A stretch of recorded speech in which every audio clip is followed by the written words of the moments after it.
এই সরকারের বিরুদ্ধে অনেক ষড়যন্ত্র চলছে।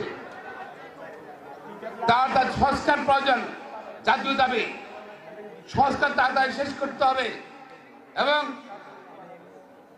নির্বাচনের মাধ্যমে ক্ষমতাকে বিকেন্দ্রীকরণ করতে হবে এবং যত তাড়াতাড়ি সম্ভব নির্বাচনের ব্যবস্থা করতে হবে।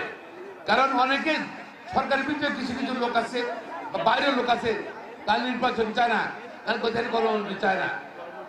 আজকে তো 15 বছর কিন্তু আমি গণতন্ত্রের জন্য আন্দোলন করেছি, সে মনে রাখতে হবে। জন আকাঙ্ক্ষা নির্বাচন, জনপ্রতিনিধি সমাজ থাকতে হবে। সুতরাং সংস্কার করতে হবে, পাশাপাশি নির্বাচনের জন্য সম্পূর্ণ প্রস্তুত হতে হবে। সাবধান করে চাই সেই ষড়যন্ত্রকারীদের, জাতীয় ছাত্রদের একটা কর্মী বেঁচে থাকতো, সে কোনো ষড়যন্ত্র আমরা সফল হতে দেব না ইনশাআল্লাহ। আর আপনার ছাত্ররা, আপনারা কিন্তু দলের অত্যন্ত শক্তিশালী সংগঠন ছাত্রদল।